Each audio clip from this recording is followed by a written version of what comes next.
আসসালামু আলাইকুম সবাইকে স্বাগতম জানাচ্ছি শিখি ও শেখাই লাইভ ক্লাসে। আজকে আমরা আলোচনা করব হচ্ছে বায়োলজি ফার্স্ট পেপারে এইচএসসি 21 ব্যাচের যে শর্ট সিলেবাস রয়েছে সেই শর্ট সিলেবাস অনুযায়ী আজকে একটি ক্লাস হবে এবং নেক্সট যে ক্লাসগুলো হবে সবগুলো তোমাদের এইচএসসি 21 ব্যাচের যে শর্ট সিলেবাস রয়েছে তার উপর বেস করে হবে। তো আজকের ক্লাসে আমরা এইচএসসি 21 ব্যাচের শর্ট সিলেবাসে থাকা একটি খুব গুরুত্বপূর্ণ অধ্যায় যেটি হচ্ছে উদ্ভিদ ছায়াতত্ত্ব সেটি নিয়ে আলোচনা করব। আসলে কি বলবো, তোমাদের শর্ট সিলেবাসের গুরুত্বপূর্ণ অধ্যায়গুলোই বাতিল করে দেওয়া হয়েছে, তো যা আছে তার মধ্যে এটা কিন্তু একটা গুরুত্বপূর্ণ অধ্যায়। তো আজকের ক্লাসে আমি এটা নিয়ে আলোচনা করব। তো সবার আগে তোমরা আমাকে একটু কমেন্টে জানিয়ে দাও তোমরা কারা কারা আমার সাথে জয়েন করেছো, কোথা থেকে জয়েন করেছো, এবং তোমাদের বন্ধুদেরকে মেনশন করে জানিয়ে দাও। ক্লাসটাকে যারা যারা শেয়ার করোনি খুব দ্রুত ক্লাসটাকে হচ্ছে শেয়ার করে দাও। শেয়ার করে দিলে আমার কিন্তু নিজের তৈরি করা একটি পিডিএফ, এটার জন্য আমি নিজে তৈরি করেছি, সেটা তোমাদেরকে দিয়ে দেওয়া হবে। যারা যারা ক্লাসে শেয়ার করবে তারা হচ্ছে পিডিএফটা পেয়ে যাবে। খুব দ্রুত ক্লাসটিকে শেয়ার করে দাও এবং বন্ধুদেরকে মেনশন করে জানিয়ে দাও। আমাকে একটু জানাও আমার সাউন্ড ক্লিয়ার আছে কিনা, সবকিছু ঠিকঠাক দেখা যাচ্ছে কিনা একটু আমাকে জানিয়ে দাও কমেন্টে যে আমার সাউন্ড এবং বোর্ডের লেখা সবকিছু ঠিকঠাক আছে কিনা। আমার সাথে রয়েছে মন্দিরা ব্যানার্জি জয়েন করেছে, আমার সাথে মোবারক, মানে আমার খুব রেগুলার একজন স্টুডেন্ট মন্দিরা ব্যানার্জি, সাথী, তাজকিয়া তাবাসসুম, রিথি মল্লিক আমার সাথে রয়েছে। শেয়ারডান বলছে তোমাকে অসংখ্য ধন্যবাদ। শেয়ারডান সবাই লিখে দাও যারা যারা শেয়ার করছো। মাগুরা থেকে ক্লাস করছে আমার সাথে মন্দিরা ব্যানার্জি। ওকে, আফনান সাব্বির ভাইয়া আমার সাথে জয়েন করেছে। ওকে, সো আজকের ক্লাসে আমরা কি কি আলোচনা করছি, আজকের ক্লাসে আমরা যে আলোচনা করছি সেটি হচ্ছে মূলত এইচএসসি বায়োলজি ফার্স্ট পেপার যে শর্ট সিলেবাস আছে সেইটা অনুসারে আমরা আলোচনা করব উদ্ভিদ ছায়াতত্ত্ব, অর্থাৎ অধ্যায় 9 এটা নিয়ে আমরা আলোচনা করব। তো এটা তোমরা দেখেছো তোমাদের শর্ট সিলেবাসে যে টপিকগুলো রয়েছে তার মধ্যে একটা টপিক হচ্ছে খনিজ লবণ শোষণ এবং শ্বসন প্রক্রিয়া। আমরা আজকে 1 এবং 2 নাম্বার যে টপিকটা রয়েছে সেটি নিয়ে আলোচনা করব। সো তোমরা শর্ট সিলেবাসের সাথে মিলিয়ে হেডলাইন দিয়ে দাও এইচএসসি বায়োলজি ফার্স্ট পেপারের শর্ট সিলেবাস চ্যাপ্টার 9 টপিক এইটা, এবং সাথে সাথে তোমার নোট খাতা নিয়ে বসে যাও আর শেয়ার করে দাও ক্লাসটাকে। ওয়ালাইকুম আসসালাম এমডি মাহফুজুর রহমান, ইসমাত জৈন জয়েন করেছে, অনেকে জয়েন করেছে আমাদের সাথে। তো তোমরা একটু শেয়ার করে দাও, আমিও আমার টাইমলাইনে শেয়ার করে দিচ্ছি ক্লাসটিকে। ওকে, প্রত্যেকে হচ্ছে ক্লাসটিকে শেয়ার করে দাও।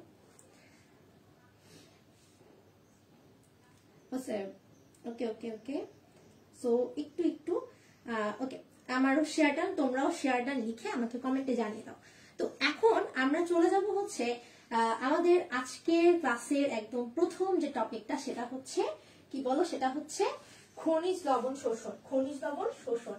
এখন এই খনিজ লবণ শোষণের মধ্যে আমাদের প্রথমে একটা এমসিকিউ আমাদের বইয়ের প্রথমেই রয়েছে, সেটা হচ্ছে যে উদ্ভিদ ছায়াতত্ত্ব এই অধ্যায়টা, উদ্ভিদের যে শরীরের যে পর্যায়ক্রমগুলো বা তার যে কাজকর্মগুলো সেগুলো যে হচ্ছে এবং কিভাবে হচ্ছে সেটা নিয়ে একটা কথা রয়েছে, যে একটা উদ্ভিদ বাইরে থেকে খাদ্যটাকে গ্রহণ করে আর সূর্যের আলো তাকে সালোক সংশ্লেষণে সাহায্য করে।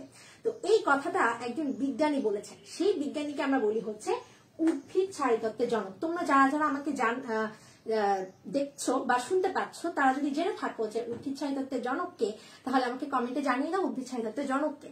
তো এটা খুবই একটা ইম্পর্টেন্ট প্রশ্ন এই চ্যাপ্টার থেকে, সেটা হচ্ছে এটা এমসিকিউর জন্য খুবই ইম্পর্টেন্ট। সেটা হচ্ছে উদ্ভিদ ছায়াতত্ত্বের জনককে, এটা তোমাদেরকে মনে রাখতেই হবে। সেটা হচ্ছে স্টিফেন হেলস। স্টিফেন হেলস, বিজ্ঞানী স্টিফেন হেলস হচ্ছে উদ্ভিদ ছায়াতত্ত্বের জনক। এই বিজ্ঞানী হচ্ছে কিসের জনক বলো? উদ্ভিদ ছায়াতত্ত্বের জনক। ছায়াতত্ত্বের জনক। আচ্ছা, তো এত একটা গুরুত্বপূর্ণ এমসিকিউ, তোমরা এটা খাতার মধ্যে লিখে ফেলবে। এখন আসো আমরা প্রথম যে টপিকটা রয়েছে সেটার মধ্যে চলে যাই, সেটা হচ্ছে খনিজ লবণ শোষণ।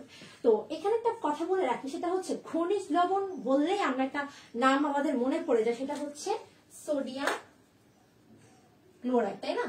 এই কথাটা কিন্তু আমাদের মনে পড়ে যায়। একটু খেয়াল করে দেখো এই যে খনিজ লবণের মধ্যে একটা লবণ সোডিয়াম ক্লোরাইড, এই লবণটা কি নিয়ে গঠিত হয়েছে বলতো? সোডিয়াম একটা মৌল, ক্লোরিন আরেকটা মৌল, এই দুটা মৌল দিয়ে গঠিত হয়েছে। এবং এরা যখন আমরা আসলে মৌলগুলোকে যখন যুক্ত করি, যুক্ত করার আগ মুহূর্তে এরা মৌল অবস্থায় থাকে, কিন্তু যুক্ত করার পর যখন ভেঙে ফেলি তখন কিন্তু এরা আয়ন হয়ে যায়, রাইট? তখন এরা আয়ন হয়ে যায়। এখন একটু খেয়াল করো, এই যে মৌলগুলো, এই মৌলগুলো কি কেন উদ্ভিদ গ্রহণ করে? কারণ এই কিছু মৌলের ছাড়া উদ্ভিদ বাঁচতে পারবে না, উদ্ভিদের কিছু অঙ্গের কাজ বন্ধ হয়ে যায়। ঠিক এই কারণে উদ্ভিদ খনিজ লবণ শোষণের মাধ্যমে এই মৌলগুলোকে গ্রহণ করে। তো উদ্ভিদের দেহের মধ্যে এরকম অনেকগুলো অত্যাবশ্যকীয় মৌল রয়েছে যেগুলো ছাড়া উদ্ভিদ আসলে বাঁচতে পারে না। তো আমাদের বইয়ের মধ্যে আলোচনা করা হয় মূলত অত্যাবশ্যকীয় মৌল হচ্ছে 17টি। এই 17টি অত্যাবশ্যকীয় মৌল আমাদের মনে রাখতেই হবে, কারণ এমসিকিউতে যে কোনো সময় বলে দিতে পারে নিচের কোনটি উদ্ভিদের অত্যাবশ্যকীয় মৌল। সো আমরা এখন একটা খুব সুন্দর করে চার্টের মতো করে লিখে ফেলবো উদ্ভিদের অত্যাবশ্যকীয় মৌলসমূহ। কি লিখবো? উদ্ভিদের অত্যাবশ্যকীয় মৌলসমূহ আমরা এখন একটু লিখে ফেলবো। খনিজ লবণ শোষণ, এটা হচ্ছে আমাদের প্রথম টপিক, খনিজ লবণ শোষণ। খনিজ লবণ শোষণ, এই যে শোষণ, এই শোষণের মধ্যে আমরা দেখতে পাবো যে কিছু খনিজ লবণের মধ্যে থাকা কিছু মৌল রয়েছে যেগুলোকে আমরা অত্যাবশ্যক বলি। এরকম মৌল রয়েছে 17টি। এরকম 17টি মৌল রয়েছে খনিজ লবণ শোষণের ক্ষেত্রে। সে অত্যাবশ্যকীয় মৌল হিসেবে 17টি মৌলকে গ্রহণ করে। Carbon, hydrogen, oxygen, nitrogen, phosphorus, potassium, calcium, magnesium, sulphur, iron, মানে এটাকে তোমাদের বইয়ে লেখা থাকবে লৌহ, তবে এটি হচ্ছে কি বলো? আয়রন। এবং তোমাদের বইয়ে থাকবে হচ্ছে কপার, মানে কপারটা লেখা থাকতে পারে তামা। তারপর হচ্ছে তোমার দস্তা, এই দস্তা মানে তোমরা সবাই জানো জিঙ্ক কে বুঝাচ্ছে। কপার, জিঙ্ক, এগুলো কিন্তু আমরা বইয়ের ভাষায় তামা বা দস্তা রূপে আমরা চিনে থাকি। এরপর হচ্ছে মলিবডেনাম, বোর, সোডিয়াম এবং ক্লোরিন। এই যে কয়েকটা মৌল আমরা দেখতে পাচ্ছি, এখানে কয়টা মৌল দেখো তো একটু গুনে। 1 2 3 4 5 6 7 8 9 10 11 12 13 14 15 16 17। আচ্ছা, একটা মিনিট ওয়েট করি, আমরা 1 মিনিট একটু ওয়েট করি। 1 মিনিট আমাকে একটু সবাই সময় দিন। 1 মিনিট, আমার মাইক্রোফোনটা একটু, একটা মিনিট, ওকে? 1 মিনিট ওয়েট করি আমরা।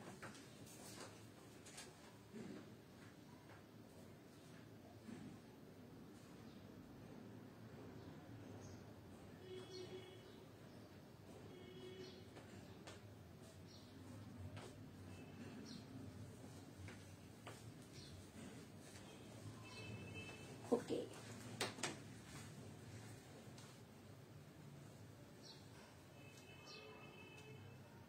আচ্ছা, তো আমি যেটা বলছিলাম, সরি মানে একটু সময় নিলাম আপনাদের কাছ থেকে।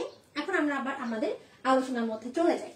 একটু মনোযোগ দিই, সবাই একটু মনোযোগ দিই। আজকে ক্লাসটা কিন্তু খুবই খুবই ইম্পর্টেন্ট একটা ক্লাস, এবং মনোযোগ ছাড়া কিন্তু ক্লাসের মধ্যে কিছুই বোঝা যাবে না। সো আমরা একটু দেখে নেই যে এখানে আসলে কয়টা মৌল আমরা দেখতে পাচ্ছি।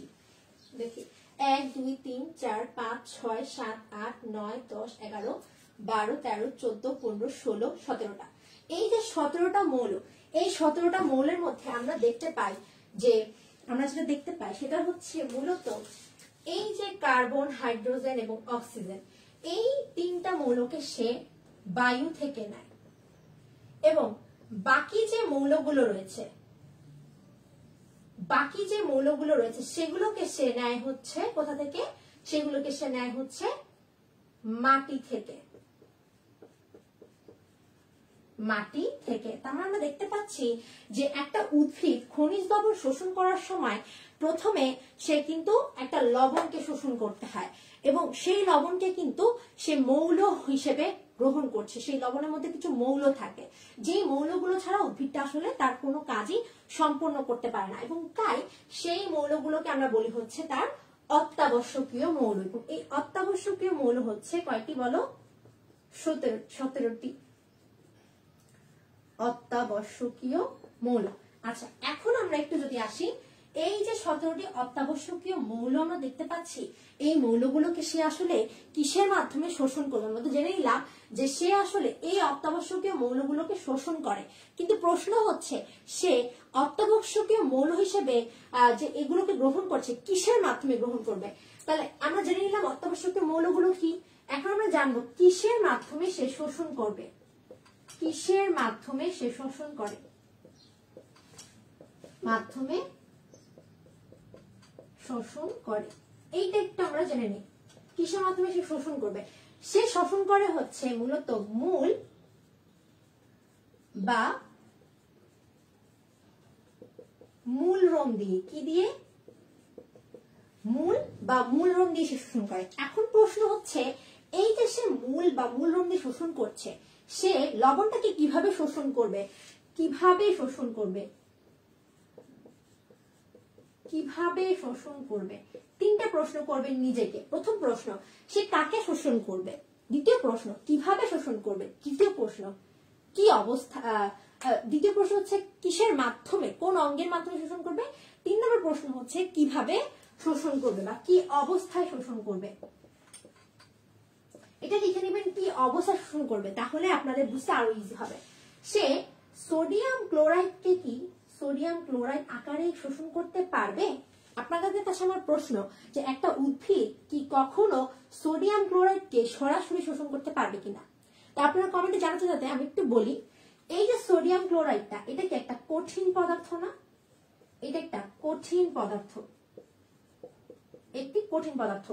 তো উদ্ভিদ কখনোই কোনো একটা কঠিন পদার্থকে শোষণ করতে পারে না, সরাসরি শোষণ করতে পারে না। তাই আমরা দেখতে পাই যে উদ্ভিদ তার মূল থেকে, মাটি থেকে যে পানিগুলো থাকে, সেই পানির সাথে যখন এই লবণটাকে গ্রহণ করে, পানির সাথে যখন লবণটাকে গ্রহণ করে, আমরা জানি যে একটা পাত্রের মধ্যে যখন সোডিয়াম ক্লোরাইড কঠিন অবস্থায় থাকে, তখন সে আসলে এই অবস্থায় থাকবে। কিন্তু যখন আমি এর মধ্যে পানি যুক্ত করে দিব, যখন এখানে H2O রাখা হবে, তখন দেখা যাবে এই H2O-টা ভেঙে যাবে, ভেঙে H+ এবং OH- তৈরি করবে, এবং দেখা যাবে এখান থেকে সোডিয়াম প্লাস এইগুলোর মাধ্যমে এই যে প্রোটনটা আমরা দেখতে পাচ্ছি, এই যে H+, এই H+ এর কারণে আর এই OH- এর কারণে বা হাইড্রক্সিল মূলকের কারণে দেখা যাবে এই লবণটা আয়নিত হয়ে যায়, এবং আয়নিত হয়ে সে দেখায় হচ্ছে সোডিয়াম প্লাস এবং ক্লোরিন মাইনাস। তার মানে আমরা দেখতে পাচ্ছি যে একটা কঠিন পদার্থকে কখনো একটা উদ্ভিদ সরাসরি গ্রহণ করতে পারে না। তার জন্য সে যখন পানি থেকে লবণটাকে গ্রহণ করতে যাবে, গ্রহণ করার সময় আয়নিত অবস্থায় মৌলগুলোকে গ্রহণ করবে। তার মানে সে কখনোই কঠিন অবস্থায় একটা লবণকে গ্রহণ করে না। তাহলে কি অবস্থায় বা কিভাবে সে শোষণ করে, কি অবস্থায় শোষণ করে? সেটা হচ্ছে আয়নিত অবস্থায় শোষণ করে। তাহলে আমরা এখান থেকে উত্তরটা পেয়ে গেলাম। এখানে উত্তর ছিল হচ্ছে এইটা। এখন এখান থেকে উত্তরটা পেলাম আয়নিত অবস্থায় শোষণ করে, অবস্থায় শোষণ করে। এবং আপনাকে যদি প্রশ্ন করা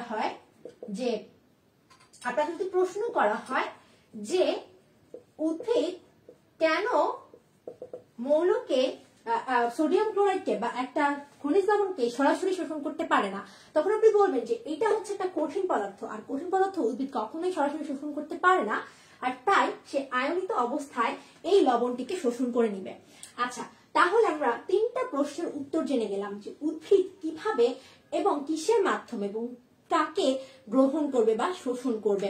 এই 3টা প্রশ্নের উত্তর জানার পর আমরা যেটা জানবো সেটা হচ্ছে এই যে শোষণ প্রক্রিয়ার মধ্যে সে যে মৌলগুলোকে শোষণ করছে, সেই মৌলগুলোর মধ্যে সে কাকে কাকে অ্যানায়ন অবস্থায় অর্থাৎ মাইনাস অবস্থায় গ্রহণ করবে, আর কাকে কাকে, মানে এই ক্লোরিন মাইনাস একটা অ্যানায়ন না, এই সোডিয়াম প্লাস একটা ক্যাটায়ন না। তো প্রশ্ন আসবে, কোশ্চেনে থাকবে যে নিচের কোনটিকে উদ্ভিদ অ্যানায়ন হিসেবে গ্রহণ করবে, অথবা নিচের কোনটিকে উদ্ভিদ ক্যাটায়ন হিসেবে গ্রহণ করবে?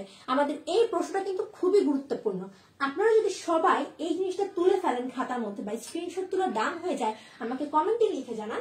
আমি এখন আপনাদেরকে শেখাবো যে কোনগুলোকে আসলে উদ্ভিদ অ্যানায়ন হিসেবে গ্রহণ করবে আর কোনগুলোকে ক্যাটায়ন হিসেবে গ্রহণ করবে। এটা একটা চার্টের মতো করে আমরা শিখে ফেলবো আজকের ক্লাসে। তো একটু আমি কমেন্টটা চেক করে আসি, অনেকক্ষণ ধরে আমরা পড়ছি, এখন আমরা একটু কমেন্টটা চেক করে আসি।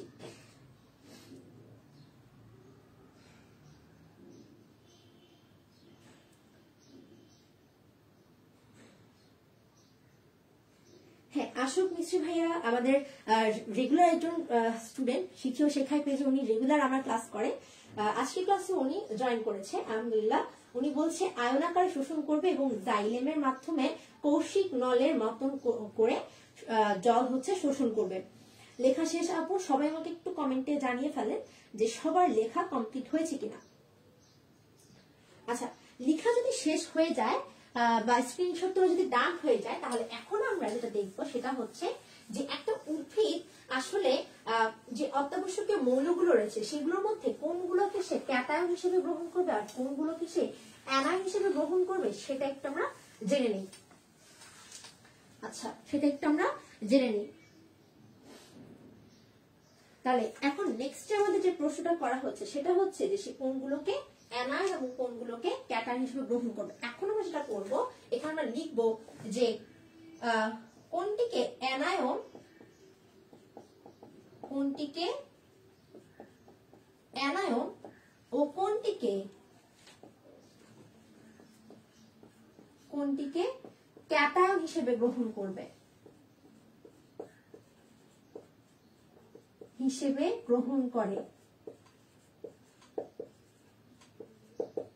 এই প্রশ্নের উত্তর দেওয়ার জন্য আমরা একটা চার্ট এখানে এঁকে ফেলি।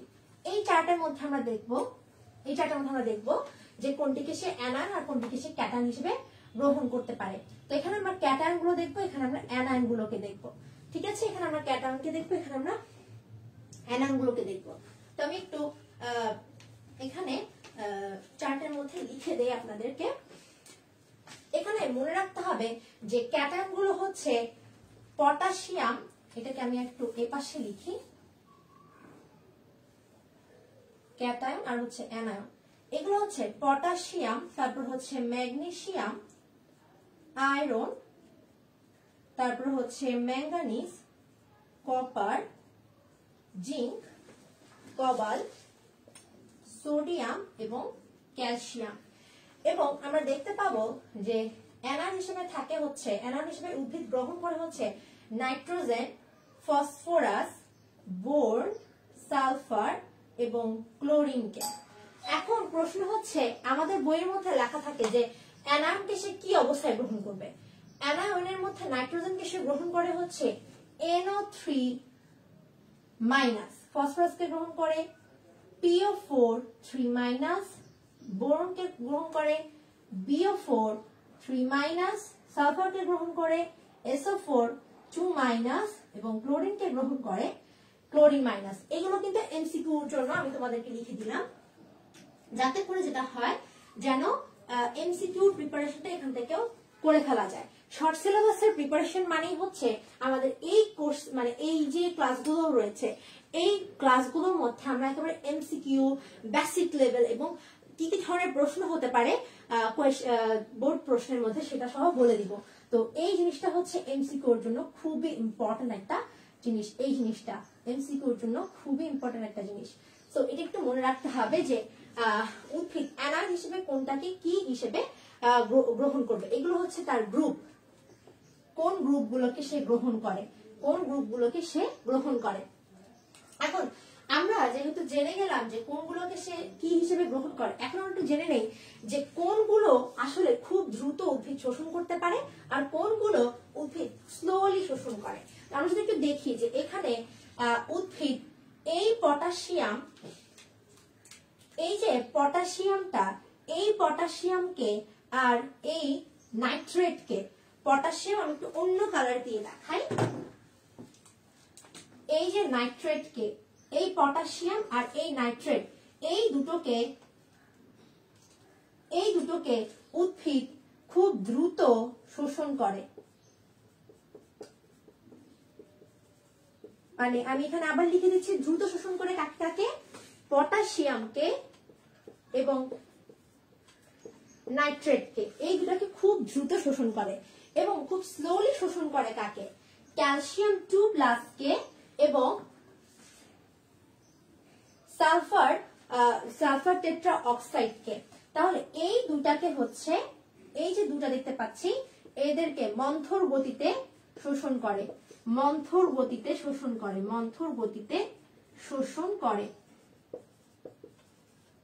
তার মানে আমরা দেখতে পাচ্ছি যে সে মন্থর গতিকে কাকে কাকে শোষণ করে, ক্যালসিয়াম 2+ এবং SO4 2-, এই দুটাকে মন্থর গতিতে শোষণ করে আর এই দুটাকে খুব দ্রুত শোষণ করে। এগুলো কিন্তু সত্যি, আমি সিরিয়াসলি বলছি। হ্যাঁ, মজা হিসেবে নিচ্ছেন বা একটু হেলাফেলা হিসেবে নিচ্ছেন তাহলে সুন্দর করে নোট খাতায় লিখে ফেলেন। এটাকে যদি কেউ মজা হিসেবে নেন তাহলে আমি এখনো বলবো সিরিয়াস হন, একটু মনোযোগ দিয়ে ক্লাসটা করেন, সুন্দর করে নোটটা করেন, দেখবেন এখান থেকে আপনি কমন পেয়ে যাবেন ইনশাল্লাহ। তাহলে আমরা দেখতে পেলাম এই দুটা হচ্ছে কি, এই দুটা হচ্ছে আমার দ্রুত শোষণ করতে পারে উদ্ভিদ, আর এই দুটাকে মন্থর গতিতে। এগুলো খুব ইম্পর্টেন্ট টপিক। আচ্ছা, তাহলে এখন আমরা জেনে গেলাম যে উদ্ভিদ কাকে শোষণ করে, কিসের মাধ্যমে শোষণ করে, কিভাবে শোষণ করে, কোনগুলোকে কি হিসেবে গ্রহণ করে, আর কোনগুলোকে খুব দ্রুত শোষণ করে আর কোনগুলোকে খুব আস্তে আস্তে শোষণ করে। এরপর আমরা একটু জানার চেষ্টা করি যে উদ্ভিদ এর যে অত্যাবশ্যকীয় মৌলগুলো, এগুলোকে অত্যাবশ্যকীয় মৌল বলার কারণ কি, এগুলোকে সে গ্রহণ করছে কেন, তাকে কেন গ্রহণ করতে হবে। আমি একটু আগে বলেছিলাম যে এই অত্যাবশ্যকীয় মৌলগুলো ছাড়া উদ্ভিদ বাঁচতে পারবে না, উদ্ভিদের কোনো কাজ বন্ধ হয়ে যাবে। কোনগুলোকে আমরা অত্যাবশ্যকীয় মৌল বলতে পারি? অত্যাবশ্যকীয় মৌল বলার কারণে পেছনের কারণ হচ্ছে দুইটা কারণে আমরা একটা মৌলকে অত্যাবশ্যকীয় মৌল বলতে পারি। সো সেই দুটা কারণ কি আমি একটু মুছে ফেলছি, আপনারা একটু কমেন্টে জানিয়ে ফেলুন যে আপনাদের লিখা ডান কিনা, লিখা ডান কিনা একটু কমেন্টে আমাকে জানিয়ে ফেলেন। নোট ডান, ডান। রিদওয়ানুল ইসলাম আমাদের সাথে রয়েছে, রিধি মল্লিক রয়েছে, মাশাআল্লাহ সবাই হচ্ছে ডান বলছেন। আচ্ছা, ডান ডান, ওকে ডান, ওকে। সো সবাই একটু ক্লাসটাকে শেয়ার করে দেয়, আমাদের এখনো গুরুত্বপূর্ণ টপিকগুলো কিন্তু বাকি রয়ে গেছে। যারা যারা এখনো ক্লাসটিকে শেয়ার করেনি তারা শেয়ার করে বন্ধুদেরকে জানিয়ে দিই কতটা গুরুত্বপূর্ণ একটি টপিক নিয়ে এখানে আলোচনা করা হচ্ছে। এবং যেটা করবেন সেটা হচ্ছে শেয়ার করার পর আপনি আপনার টাইমলাইন এটাকে পাবলিকে শেয়ার করবেন। পাবলিকে শেয়ার করলে যেটা হবে আপনার কাছে পিডিএফটা পৌঁছে যাবে। পাবলিকে শেয়ার না করলে আমি তো দেখতে পাবো না, তাই আপনাকে পিডিএফটাও দেওয়া আমার পক্ষে সম্ভব হবে না। ইনশাল্লাহ আজকে পিডিএফটা ইনশাল্লাহ অবশ্যই পাবেন, আমি কথা দিলাম আপনি আজকের পিডিএফটা পাবেন। তো আজকের পিডিএফ যারা যারা পেতে চান তারা এক্ষুনি ক্লাসটিকে শেয়ার করে বন্ধুদেরকে মেনশন করে জানিয়ে দিন। আর যে হচ্ছে সবচেয়ে বেশি ফ্রেন্ডদেরকে মেনশন করে জানিয়ে দিতে পারবে তার জন্য থাকতেছে একটা স্পেশাল কিছু, সেটা হচ্ছে এই অধ্যায়ে যত সৃজনশীল প্রশ্ন আছে বোর্ডে আসা সবগুলো পেয়ে যাবেন একসাথে। সো দেরি না করে বন্ধুদেরকে খুব দ্রুত মেনশন করতে থাকে না, ক্লাসটাকে শেয়ার করবেন। তো এখন আমরা যেটা জানবো সেটা হচ্ছে মূলত যেহেতু আমরা জেনে গেছি যে খনিজ লবণ শোষণের মধ্যে দেখা যায় অত্যাবশ্যকীয় মৌলগুলো। তো এখানে আমরা একটু জানার চেষ্টা করি যে কেন এগুলোকে আমরা অত্যাবশ্যকীয় মৌল বলবো, কাদেরকে আমরা অত্যাবশ্যকীয় মৌল বলবো। আচ্ছা, অত্যাবশ্যকীয় মৌল হওয়ার কারণ, অত্যাবশ্যকীয় মৌল হওয়ার কারণ, মৌল হওয়ার কারণ, অত্যাবশ্যকীয় মৌল হওয়ার কারণ। কারণটা হচ্ছে দুইটা কারণে একটা মৌলকে আমরা অত্যাবশ্যকীয় মৌল বলতে পারি। একটা নম্বর হচ্ছে যদি সেই মৌলটি ছাড়া উদ্ভিদের জীবন চক্র না চলে, উদ্ভিদের জীবন চক্র বন্ধ হয়ে যায়, তাহলে কিন্তু সেটা একটা অত্যাবশ্যকীয় মৌল। কেন? কারণ একটা উদ্ভিদের যদি জীবন চক্রই বন্ধ হয়ে যায় তাহলে আপনি চিন্তা করেন জীবন চক্র বন্ধ হয়ে যাওয়া মানে ওই উদ্ভিদটাই আসলে না বেঁচে থাকা, এটা মরে যাওয়া। তাহলে আমরা বুঝতে পারলাম যে উদ্ভিদের জীবন চক্র বন্ধ হয়ে যাবে যদি মানে এখানে লিখবেন যে মৌলগুলো না থাকায় উদ্ভিদের জীবনচক্র বন্ধ হয়ে যাবে, উদ্ভিদের জীবনচক্র বন্ধ হয়ে যাবে, যে মৌলগুলো না থাকায় উদ্ভিদের জীবনচক্র বন্ধ হয়ে যাবে। 2 নম্বর কারণ হচ্ছে যে মৌলগুলো না থাকায়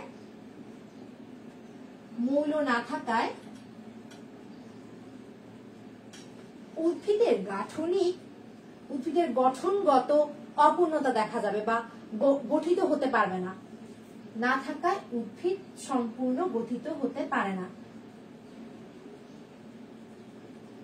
গঠিত হতে পারে না।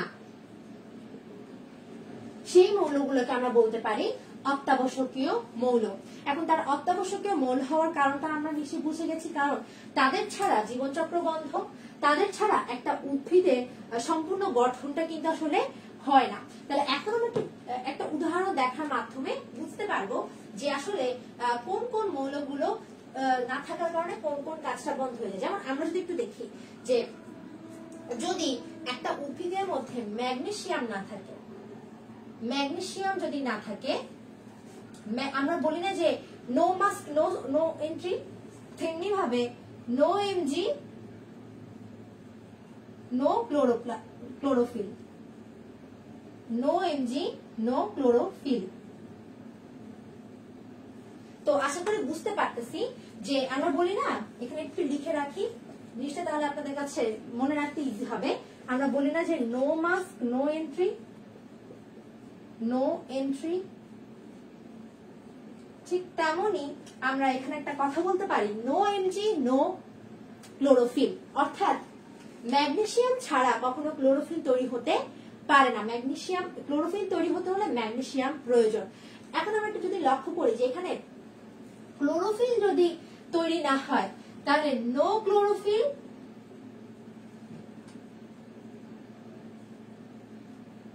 No photosynthetic.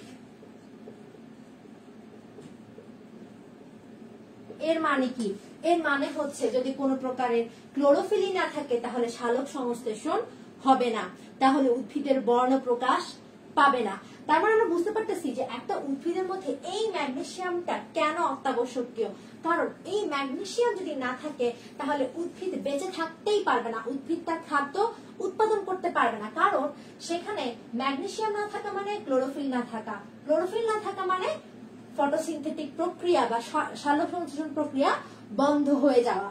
তাহলে এখান থেকে আমরা আরেকটা এক্সাম্পল নেই, এটা কিন্তু এক্সাম্পল ছিল, এটা কিন্তু এক্সাম্পল হিসেবে আমি নিয়েছি। আরেকটা এক্সাম্পল দেই আমি, যেমন আরেকটা এক্সাম্পল যদি দেই, যেমন সিলিকন।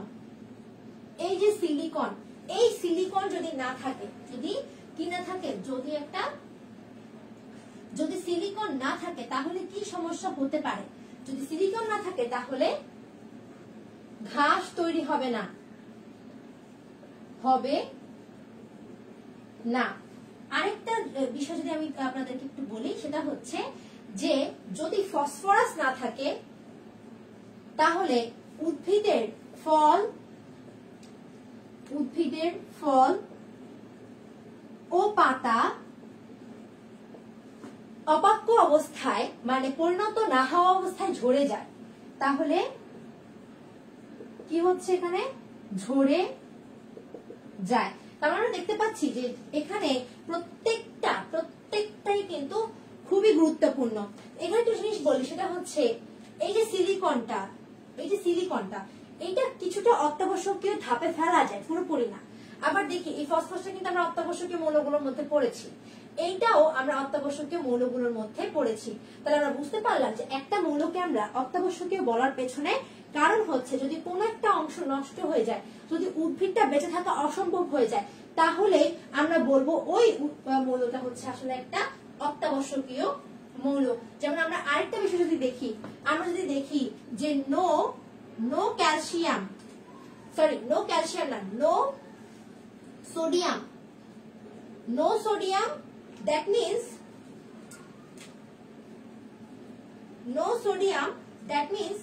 no C4 চক্র,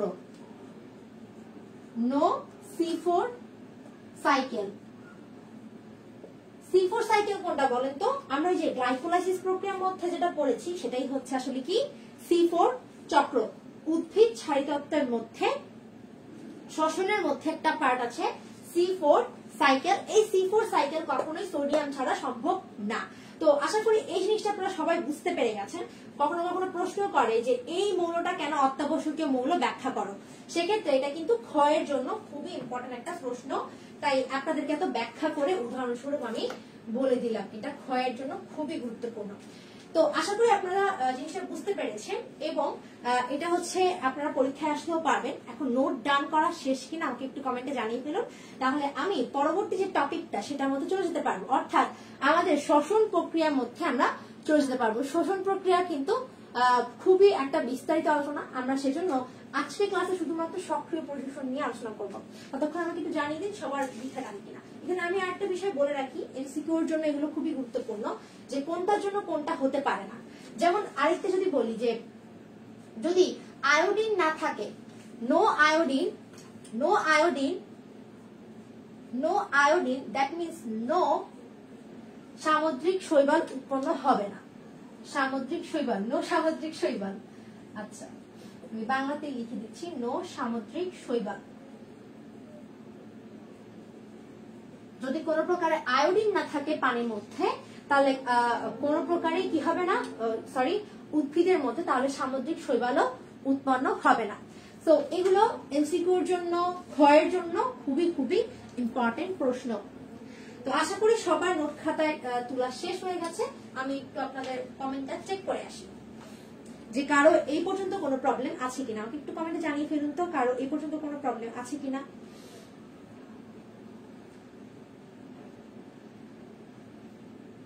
এমডি কবির খান বলছে ডান, হুমায়রা হিমু বলছে আচ্ছা সে তার ফ্রেন্ডের সাথে কি যেন বলছে। আচ্ছা ও আমাদেরকে তানজিনা আক্তার বলে দিয়েছে নো এমজি মানে no magnesium, no chlorophyll, no chlorophyll, no photosynthetic, no silicon, no ঘাস, no sodium, no C4 cycle, no iodine, no সামুদ্রিক শৈবাল। Very good. তো এইভাবে হচ্ছে আপনাদেরকে এগুলো মনে রাখতে হবে, তাহলে দেখা যাবে যে আপনারা এমসিকিউতে সবগুলো প্রশ্ন উত্তর দিতে পারছেন এবং ক্ষয়ে এই প্রশ্নের উত্তরটা খুব পারফেক্টলি অ্যান্সার করতে পারছেন। তো আশা করি এতটুকু সবার কাছে একদম ক্লিয়ার হয়ে গেছে। আর আমাদের তানজিনা আক্তার যেভাবে সবগুলো লিখে দিয়েছে এই জিনিসটা আপনারা প্রত্যেকে কমেন্টে লিখে ফেলেন, তাহলে যেটা হবে আপনাদের মুখস্থ হয়ে যাবে সাথে সাথে। তো আমরা এখন আলোচনা করব হচ্ছে আমাদের পরবর্তী টপিকে আমরা চলে যাই। পরবর্তী টপিকে হচ্ছে আমরা এখন চলে যাব। আশা করি আজকে ক্লাসটা করার পর সক্রিয় পরিশোষণ পর্যন্ত কারো কোনো সমস্যাই থাকবে না ইনশাআল্লাহ। সো আর দেরি না করে এখন আমরা হচ্ছে আমাদের পরবর্তী জিনিসটাতে চলে যাই। সেটা হচ্ছে যে একটা উদ্ভিদের ক্ষেত্রে আমরা খনিজ লবণ প্রাপ্যতা বলে একটা বিষয় থাকে। খনিজ লবণ প্রাপ্যতা বলে একটা বিষয় থাকে, খনিজ লবণ প্রাপ্যতা। তো খনিজ লবণ প্রাপ্যতা বিষয়টাতে কি আলোচনা করা হয়, খনিজ লবণ প্রাপ্যতা বিষয়টাকে কি আলোচনা করা হয়? এখানে আলোচনা করা হয় যে একটা উদ্ভিদ পরিশোষণ করতে পারবে কোনটাকে এরকম একটা টপিক। আচ্ছা আমরা কি সবাই জানি কলয়ের দানা মানে কি? একটু কমেন্টে জানান তো কলয়ের দানা কি। ততক্ষণে আমি আপনাদেরকে একটু ব্যাখ্যা করে বলি প্রাপ্যতা বলতে এখানে কি বুঝাচ্ছে। কলয়ের দানার গায়ে কিছু ক্যাটায়ন বা অ্যানায়ন লেগে থাকে, কিছু আয়ন যুক্ত থাকে। তার মানে কলয়ের দানার মাঝে কলয়ের দানায় কিছু আয়ন যুক্ত থাকে, আয়ন লেগে থাকে। তো ধারণা করা হয় এই যে আয়নগুলো পরবর্তীতে যখন মূল থেকে একটা খনিজ লবণ শোষণ করা হয়, তখন মনে করা হয় যে শোষণ করার সময় মূল থেকে যে আয়নগুলো রয়েছে সেই আয়নগুলো কলয়ের দানার গায়ে লেগে থাকা আয়নের সাথে এক্সচেঞ্জ হয়ে যায়, এটা ধারণা করা হয়। তো এই যে ধারণা করা হচ্ছে বিষয়টাকে, এইটাকে মূলত মতবাদ অনুসারে ব্যাখ্যা করা হয়েছে। যেমন একটি মতবাদ রয়েছে কার্বন ডাইঅক্সাইড মতবাদ। এইটার মধ্যে কি ঘটে সেটা বলার আগে একটু দেখে নিই যে কারা কারা আমাকে কলয়ের দানা বলতে কি বুঝে সেটা বলে ফেলেছে।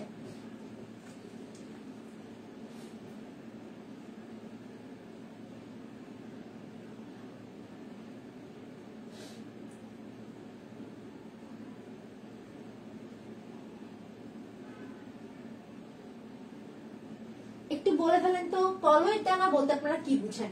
আচ্ছা, আপনারা বলতে বলতে আমি বলে ফেলছি কলয়ের দানা মানে আসলে কি। কলয়ের দানা হচ্ছে যেই দানাগুলো পানির মধ্যে রাখলে তারা অধক্ষেপ হিসেবে না থেকে, নিচে তলানি হিসেবে না পড়ে থেকে যেই কণাগুলো আসলে পানিটাকে শোষণ করে ফেলে, পানিকে শোষণ করে ফেলে, তাহলে এইগুলো হচ্ছে যে কণা পানি শোষণ করে, যে কণা পানিকে শোষণ করে ফেলে, পানিকে শোষণ করে ফেলে করে সেটাই হচ্ছে কি কলয়ের দানা। তো এই কলয়ের দানা যখন পানিটাকে শোষণ করে ফেলছে, পানিকে কি করছে, পানিকে শোষণ করে ফেলছে, তখন দেখা যায় পানির মধ্যে থাকা যে কণাগুলো রয়েছে সেগুলো ওই দানার গায়ের মধ্যে লেগে থাকে এবং পরবর্তীতে যখন মূল থেকে আয়ন সে শোষণ করতে চায় তখন যেটা হয়, তখন দুইটা ঘটনা ঘটে। একটা হচ্ছে কার্বন ডাই অক্সাইড মতবাদে ঘটে, আরেকটা হচ্ছে একটা কার্বন ডাই অক্সাইড মতবাদের মধ্যে ঘটে, একটা কার্বন ডাই অক্সাইড মতবাদে ঘটে, আরেকটা হচ্ছে কন্টাক্ট এক্সচেঞ্জ মতবাদে ঘটে। কার্বন ডাই অক্সাইড মতবাদে কি ঘটে আসলে, কার্বন ডাই অক্সাইড মতবাদে আসলে কি ঘটে? মনে করলাম এটা হচ্ছে একটা উদ্ভিদ, এটা হচ্ছে একটা উদ্ভিদ, এগুলো হচ্ছে উদ্ভিদের মূল, এগুলো হচ্ছে উদ্ভিদের কি, এগুলো হচ্ছে উদ্ভিদের মূল মনে করলাম। এখন উদ্ভিদ, আমরা জানি উদ্ভিদ শ্বসনের মাধ্যমে কার্বন ডাই অক্সাইড গ্রহণ করে আর অক্সিজেনকে বাইরে বের করে দেয়। তো এই যে কার্বন ডাই অক্সাইডটা সে কিভাবে তৈরি করলো? শ্বসনের মাধ্যমে। এই যে শ্বসনের মাধ্যমে সে যে কার্বন ডাই অক্সাইড তৈরি করলো, এই কার্বন ডাই অক্সাইডটা এই যে মূল রয়েছে, এই মূল থেকে পরবর্তীতে যে পানিটা চলে আসে, এই মূল থেকে পরবর্তীতে এই উদ্ভিদ পানিকে শোষণ করে নেয়।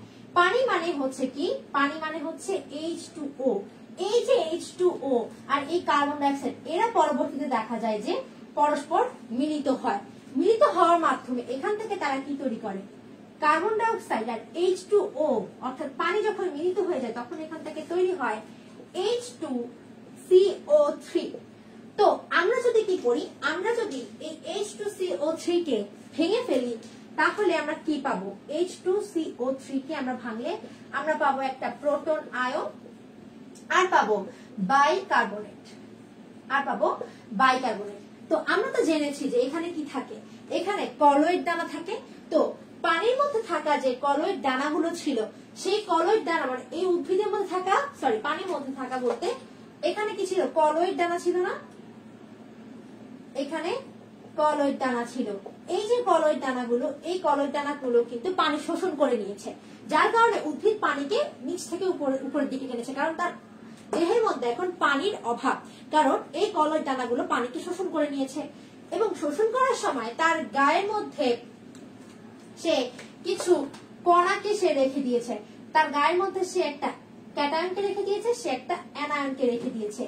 এখন যেটা ঘটবে, যখন পানির সাথে সে যুক্ত হতে যাবে, পানিকে সে যখন গ্রহণ করে ফেলবে এই কার্বন ডাই অক্সাইডটা, তখন ঘটবে কি, তখন ঘটবে কি, তখন এই কলয়েড দানার যে প্লাস আয়নটা থাকে, কলয়েড দানার যে প্লাস আয়নটা থাকে সেটা এই প্রোটনের সাথে এক্সচেঞ্জ হয়ে যায়, আর কলয়েড দানার যে মাইনাস আয়নটা থাকে সেটা এই বাইকার্বনের সাথে এক্সচেঞ্জ হয়ে যায়, যার কারণে আমাদেরকে বলি হচ্ছে কার্বন ডাই অক্সাইড এক্সচেঞ্জ মতবাদ। মানে এখানে কার্বন ডাই অক্সাইড মতবাদের মধ্যে কি বলা হয় আসলে, এইখানে বলা হয় যে উদ্ভিদ কি করে, এক্সচেঞ্জের মাধ্যমে আয়নকে শোষণ করতে পারে, অর্থাৎ সে এই আয়নটাকে বাইরে বের করে দিয়ে এখান থেকে পানি থেকে সে প্রোটনকে গ্রহণ করলো, পাশাপাশি সে এখানে থাকা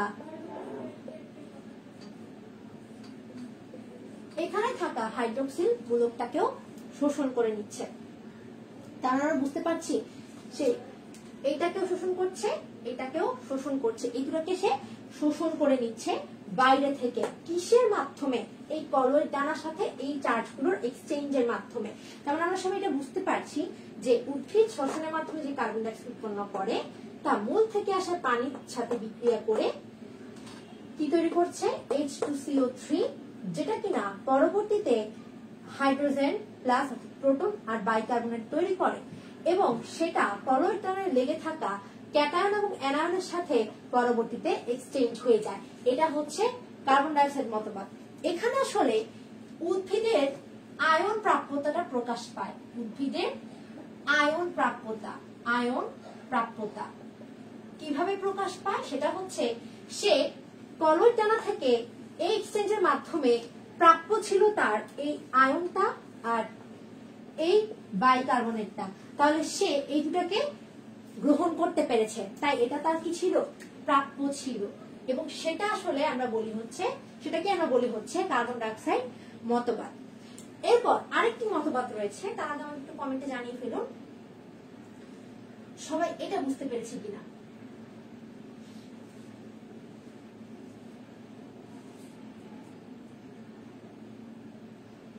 আচ্ছা, ওষা আহনাফের হচ্ছে লেট হয়ে গেছে, সমস্যা নেই ভাইয়া, ক্লাসটি রেকর্ডেড থাকবে, আপনি পরবর্তীতে ক্লাসটি করে ফেলতে পারবেন। এতটুকু পর্যন্ত সবাই বুঝতে পেরেছেন কিনা? আবার শর্ট বলতে বলছে আমাকে। আচ্ছা, আমি আরেকবার শর্টে বলি, সেটা হচ্ছে যে একটা উদ্ভিদ শ্বসনের মাধ্যমে কার্বন ডাইঅক্সাইড তৈরি করে, আর কার্বন ডাইঅক্সাইড তৈরি করার পর পর আমরা দেখতে পাই যে এই কলয়েড দানা তৈরি হতে থাকে।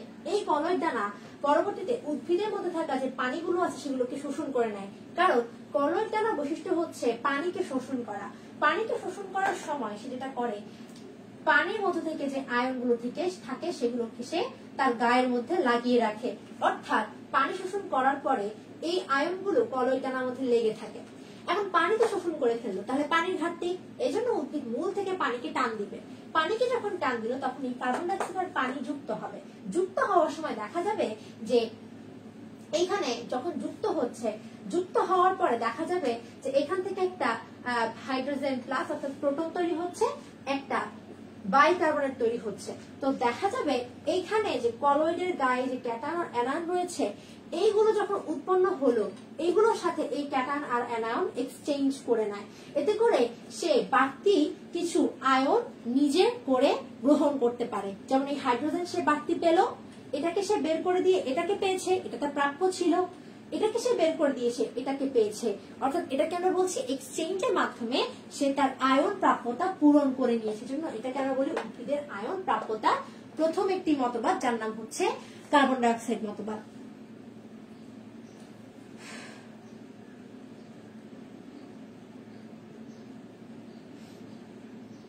শেয়ার করে দাও ওষা আহনাফ, তুমি হচ্ছে তোমার ফ্রেন্ডদেরকে বলো, তোমার ফ্রেন্ডদেরকে মেনশন করো, শেয়ার করে দাও, তাহলে এত গুরুত্বপূর্ণ ক্লাসটা কিন্তু কেউ মিস করবে না। তোমরাই আসলে ক্লাসটাকে হাজার হাজার মানুষের কাছে পৌঁছে দিতে পারো। তো তোমাদের শেয়ার এবং মেনশনটাই হচ্ছে আসল। তো আর কে ক্লাসটা করছে কে ক্লাসটা করছে না এটা নিয়ে যদি মন খারাপ করে ক্লাস থেকে বের হয়ে যেতে হয়, তাহলে আমি বলবো এটা একটা বড় বোকামি, কারণ এই ক্লাসটা আসলে কতটা গুরুত্বপূর্ণ সেটা তোমার এখনো বোঝা বাকি, তাই তুমি বের হয়ে যেতে চাচ্ছ। আচ্ছা, এখন আমরা আসি কার্বন ডাইঅক্সাইড মতবাদের পরে আমরা এর যে প্রাপ্যতার আরেকটি মতবাদ রয়েছে, সেটি হচ্ছে কন্টাক্ট এক্সচেঞ্জ মতবাদ। এই কন্টাক্ট এক্সচেঞ্জ মতবাদটা কি? কন্টাক্ট এক্সচেঞ্জ মতবাদটা কি? হ্যাঁ, এটা দেখো, কন্টাক্ট এক্সচেঞ্জ মতবাদ, কন্টাক্ট এক্সচেঞ্জ মতবাদ, এক্সচেঞ্জ মতবাদ, কন্টাক্ট এক্সচেঞ্জ মতবাদ। এই কন্টাক্ট এক্সচেঞ্জ মতবাদটা আসলে কি? দেখো, এখানে মনে করো আমি আরেকটা উদ্ভিদের ছবি আঁকছি, এটা একটা উদ্ভিদ, এটা একটা উদ্ভিদ। এই যে উদ্ভিদটা দেখতে পাচ্ছ, এই উদ্ভিদের মধ্যে এখানে যে আয়নগুলো রয়েছে, এখানে যে আয়নগুলো রয়েছে, মনে করো কিছু প্লাস আয়ন কিছু মাইনাস আয়ন গুলো রয়েছে। এখন এখানে থাকা কলয়েডাল দানার মধ্যে থাকা, এটা হচ্ছে কলয়েডাল দানার গায়ে লেগে আছে, কলয়েডাল দানার লেগে থাকা যে আয়নগুলো রয়েছে সেগুলো কাঁপছে, খুব জোরে কাঁপছে, তাহলে এরা কি হচ্ছে? কম্পিত হচ্ছে। এবং পাশাপাশি দেখা যাচ্ছে মূল থেকে যখন পানিটা আসছে, এখানে পানিতে থাকা যে আয়নগুলো বা খনিজ লবণের যে আয়নগুলো রয়েছে, সেই আয়নগুলো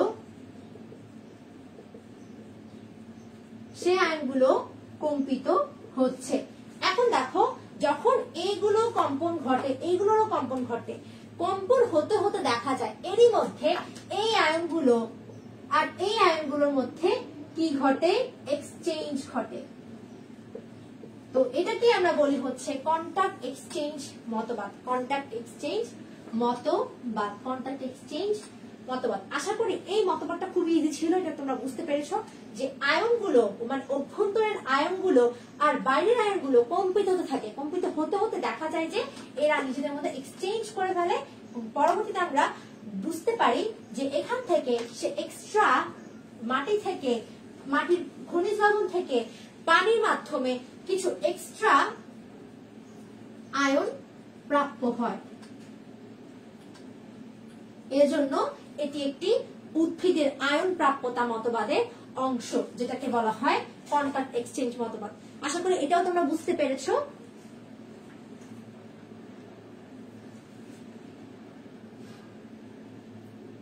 আশা করি তোমরা এটাও বুঝতে পেরেছো। এখন আমরা চলে যাব হচ্ছে আমাদের পরবর্তী যে টপিকটা রয়েছে সেটার মধ্যে আমরা চলে যাব, সেটা হচ্ছে যে শোষণ প্রক্রিয়া। এটাই ছিল আসলে একটা খুবই গুরুত্বপূর্ণ টপিক। তো যেটা হয় তোমাদের আসলে একটা সমস্যা হচ্ছে, টপিক গুরুত্বপূর্ণ আসলে তোমরা আস্তে আস্তে ক্লাস থেকে বের হতে থাকো। বের হও, একজন থাকো, ক্লাস থেকে সবাই বের হয়ে যাও, একজন থাকো কিন্তু মনোযোগ দিয়ে ক্লাসটা করো। একজন থাকবা ক্লাসে কিন্তু মনোযোগ দিয়ে ক্লাসটা করো। মানে কিছুক্ষণ পর আমি বের হয়ে যাব এই চিন্তা ভাবনা নিয়ে যারা আসো তারা এখনই বের হয়ে যাও, দরকার নেই, এখনই ক্লাসটা থেকে চলে যাও, সমস্যা নেই। কিন্তু কথা হচ্ছে এইটা হচ্ছে এই অধ্যায়ের মূল জিনিস, তোমরা এইটা বাদ দিয়ে চলে গেছো, আলহামদুলিল্লাহ। এখন আসো শ্বসন প্রক্রিয়া। শ্বসন প্রক্রিয়া, এই যে শ্বসন প্রক্রিয়া দেখতে পাচ্ছ, এই শ্বসন প্রক্রিয়ার মধ্যে শ্বসন প্রক্রিয়া হচ্ছে দুই ধরনের। শ্বসন প্রক্রিয়া কয় ধরনের হয়? শ্বসন প্রক্রিয়া হয় হচ্ছে দুই ধরনের শ্বসন প্রক্রিয়া আমরা দেখতে পাই। দুই ধরনের শ্বসন প্রক্রিয়া আমরা দেখতে পাই। কিন্তু তার আগে একটা কথা বলি, সেটা হচ্ছে শ্বসন প্রক্রিয়ার ক্ষেত্রে আমরা দেখতে পাই যে এখানে একটা হচ্ছে সক্রিয় শ্বসন,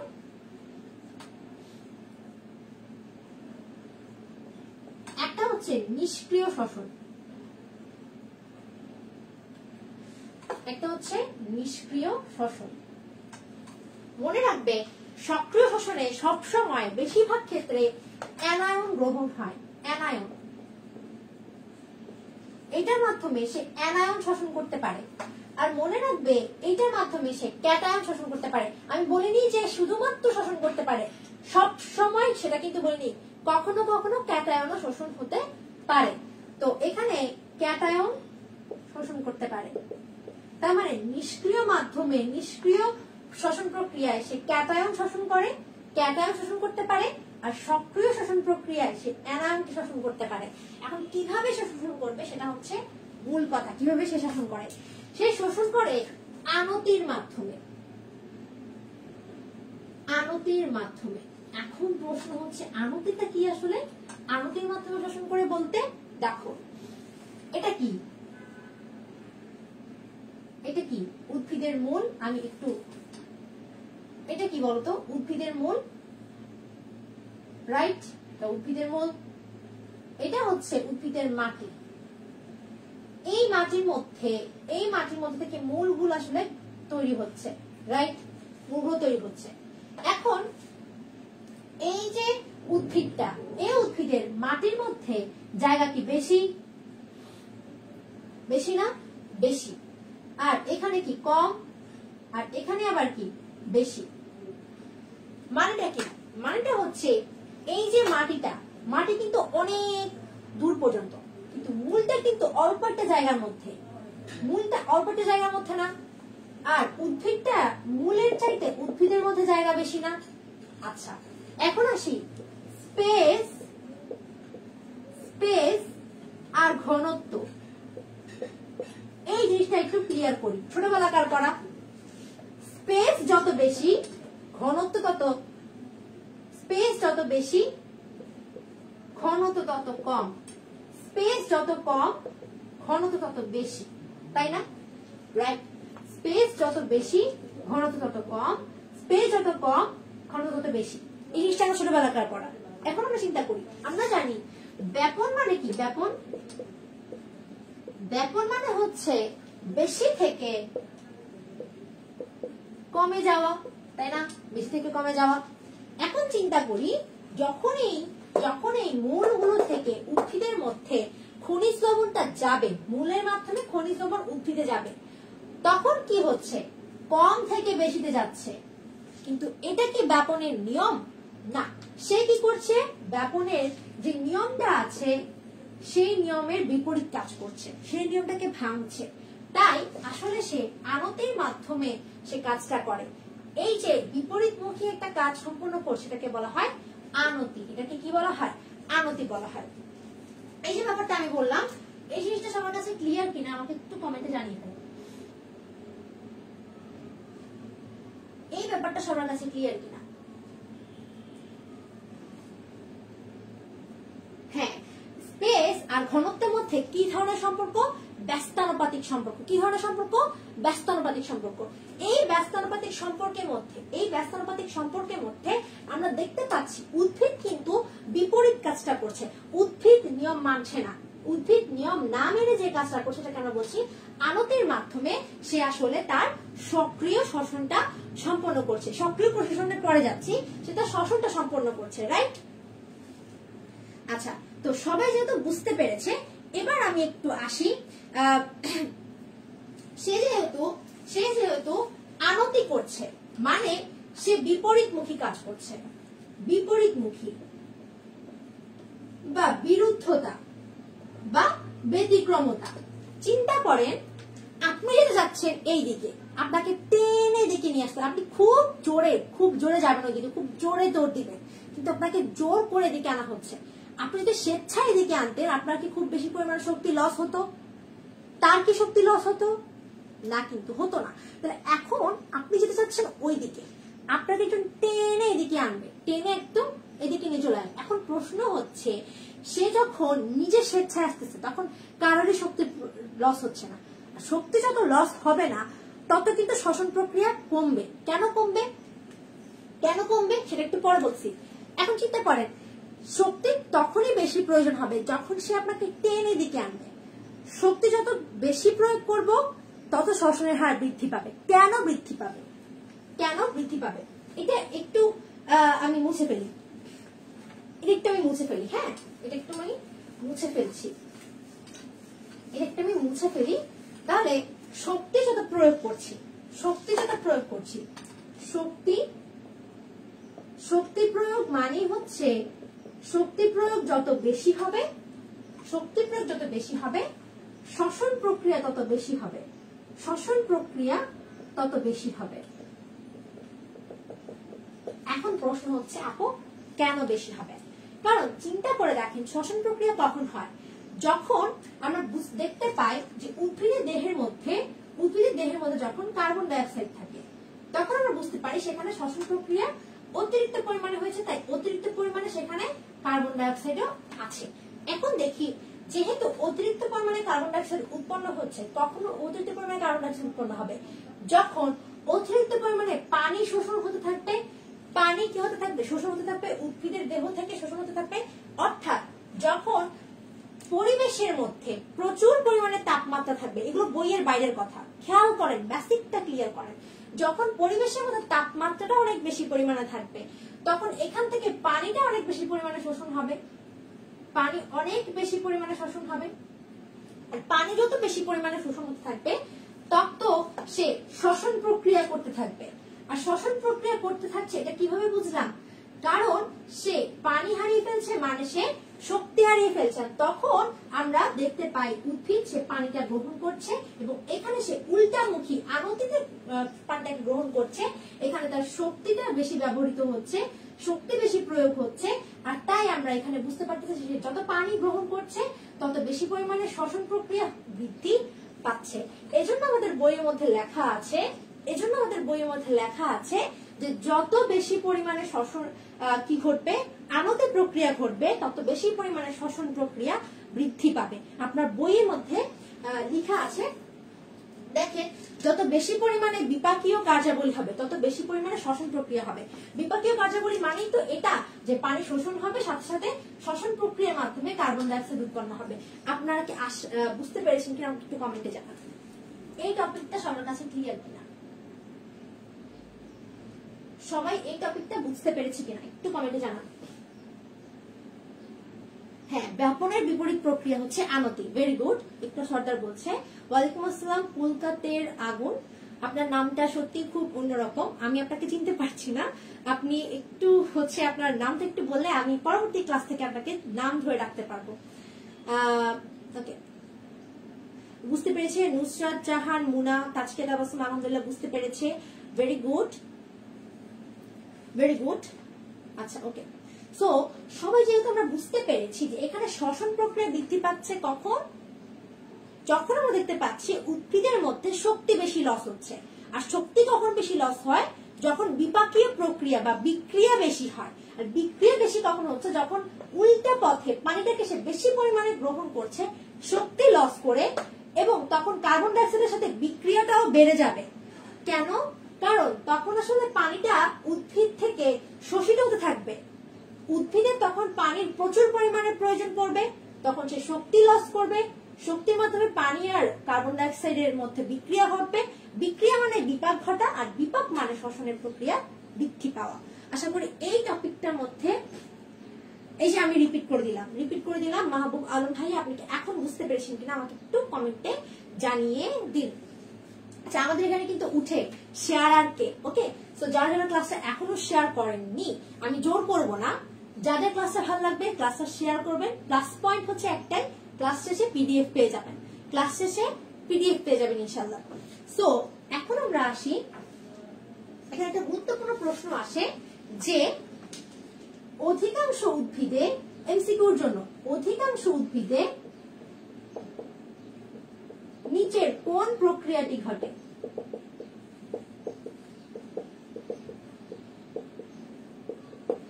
অপশন এ তে থাকে হচ্ছে সক্রিয়, অপশন বি নিষ্ক্রিয়, অপশন বি নিষ্ক্রিয়। এই প্রশ্নের উত্তর আমাকে একটু কমেন্টে জানিয়ে ফেল। অপশন এ সক্রিয়, অপশন বি নিষ্ক্রিয়। এ আর বি, এ আর বি দিয়ে অ্যান্সার করতে থাকেন, এ আর বি দিয়ে অ্যান্সার করতে থাকেন, অ্যান্সার হচ্ছে করতে থাকেন। এখন দেখেন সক্রিয় প্রক্রিয়ার মধ্যে আমরা দেখতে পাচ্ছি যে এইখানটাতে কি হচ্ছে, শ্বসনের হারটা বৃদ্ধি পাচ্ছে। সক্রিয় প্রক্রিয়া মানে শ্বসনের হার বৃদ্ধি পাওয়া। এখন যখন শোষিত হবে, যখন উদ্ভিদ থেকে শ্বসন ঘটবে, শোষিত হবে যে কোনো একটা পদার্থ, তখন সবগুলো পদার্থ একই সাথে শোষিত হবে, এটা মাথায় রাখতে হবে, একই সাথে শোষিত হবে,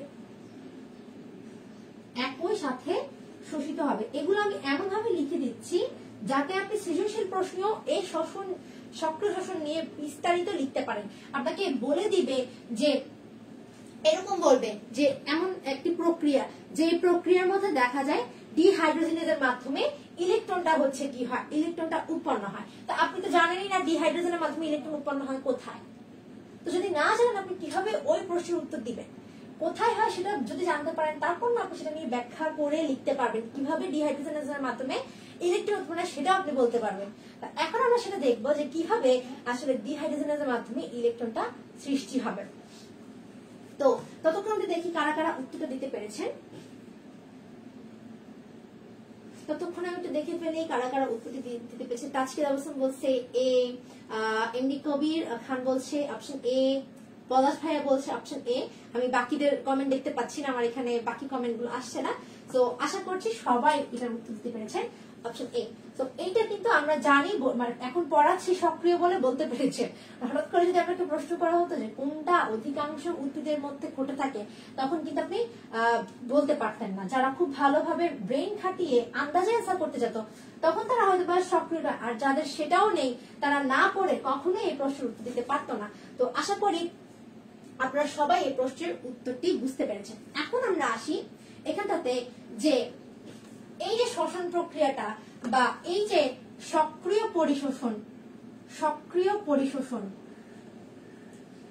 এই সক্রিয় পরিশোষণের ক্ষেত্রে আয়ন বাহক মতবাদ অ্যাপ্লাই করা হয়।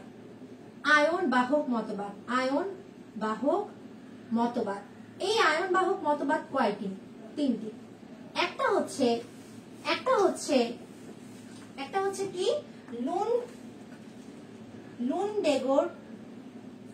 লুনডেগোর মতবাদ। আচ্ছা, লুনডেগোর মতবাদ এটি একটি বিজ্ঞানীর নাম লুনডেগোর।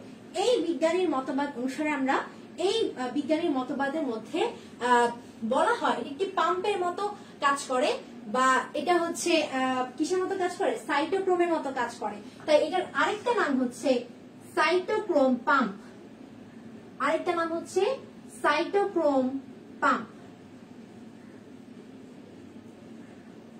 আমরা দেখতে পাচ্ছি লুন্ডেগোর মতবাদের অপর নাম হচ্ছে সাইটোক্রোম পাম্প। কেন কেন এর কারণটা সহ আজকে আমরা হচ্ছে জানার চেষ্টা করি। আচ্ছা, লুন্ডেগোর মতবাদের মধ্যে এইখানে আমরা দেখতে পাই যে এই যে সাইটোক্রোমটা, এই সাইটোক্রোমের মাধ্যমে কি হয়, এর মাধ্যমে একটি উদ্ভিদ কি করতে পারে, একটি আয়নকে গ্রহণ করতে পারে। এই সাইটোক্রোমের মাধ্যমে একটি উদ্ভিদ একটি আয়নকে গ্রহণ করতে পারে, আর সেই আয়নটি কিন্তু ক্যাটায়ন আয়ন নয়, সেই আয়নটি হবে অ্যানায়ন। তার মানে সাইটোক্রোম একটা প্রক্রিয়ার নাম, যেই প্রক্রিয়ার মাধ্যমে সাইটোক্রোমে থাকা একটি জারিত আয়রনকে বিজারিত করার মাধ্যমে উদ্ভিদ একটি আয়নকে গ্রহণ করতে পারে। আপু কিচ্ছু বুঝতে পারি নাই, এখনই বুঝতে পারবেন। আমি জানি আপনারা কিছুই বুঝতে পারেন নাই, কারণ আমি এখনো কিছুই বলি নাই। আমি জাস্ট বলেছি সাইটোক্রোম পাম্প বলার কারণটা কি, কারণ এই প্রক্রিয়ার মধ্যে সাইটোক্রোম প্রক্রিয়ার মাধ্যমে বা সাইটোক্রোম সিস্টেমের মাধ্যমে অ্যানায়নটা উদ্ভিদ গ্রহণ করতে পারে। আর এজন্যই এই মতবাদটাকে আমরা আয়ন বাহক মতবাদের মধ্যে ফেলে দেই, কারণ এই মতবাদের মধ্যে অ্যানায়নটা বাহিত হয়ে উদ্ভিদের দেহের মধ্যে যায়। এখন আমরা সেই প্রক্রিয়াটা দেখবো, যেই প্রক্রিয়ার মাধ্যমে উদ্ভিদ বহন করে নিয়ে আসতে পারে এই অ্যানায়নটাকে। এখন আমরা আসি, আমরা সবাই জানি যে একটা উদ্ভিদের ক্ষেত্রে তার একটা বাইরের অঞ্চল থাকে, একটা ভেতরের অঞ্চল থাকে, একটা বাইরের অঞ্চল, একটা ভেতরের অঞ্চল। এই যে এখন উদ্ভিদের দেহের মধ্যে আমরা এখানে যে ব্যাপারটা দেখতে পাই সেটা হচ্ছে উদ্ভিদের দেহের মধ্যে একটা আমি ওয়েট করি, এটা হচ্ছে যে উদ্ভিদের মধ্যে কয়টা অংশ থাকে, দুইটা অংশ থাকে, একটা হচ্ছে বাইরের অংশ, একটা হচ্ছে ভেতরের অংশ। তাহলে বাইরে একটা অংশ মানে এইদিকে একটা অংশ, ভেতরে একটা অংশ। সেম ওয়েতে উদ্ভিদের উপরিতল একটা অংশ থাকে, নিচের একটা তল থাকে। তাহলে তার অংশ থাকে হচ্ছে দুটি অংশ আর দুটি তল। একটা কেন বলি উপরিতল, অন্যটা কেন বলি হচ্ছে নিম্নতল। তাহলে এই যে উপরিতল আর নিম্নতল নিয়ে এখন হচ্ছে আমরা কথা বলবো, এই উপরিতল আর নিম্নতল নিয়ে কথা বলবো। উদ্ভিদের যে উপরিতল রয়েছে, সবাই লিখে নেন,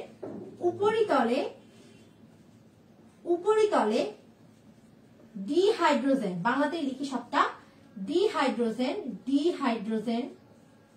ডিহাইড্রোজেনের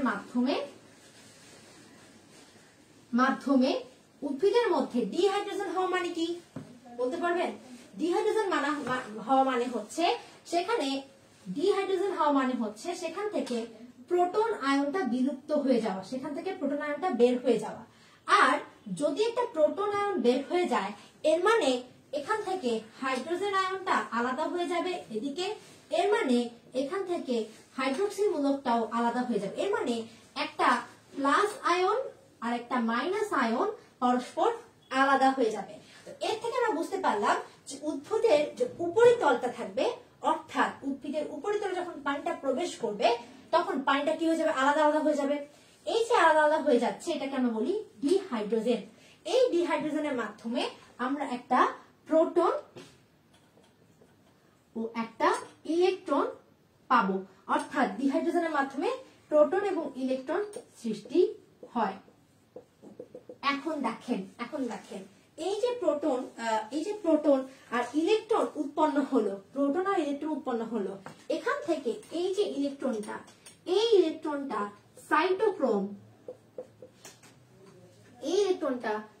সাইটোক্রোমের মাধ্যমে উদ্ভিদের নিম্ন তলে বা নিচের তলে চলে যায়, অর্থাৎ উপরিতল থেকে নিম্ন তলে চলে যায়। তাহলে মাধ্যমে নিম্ন তলে প্রবেশ করে।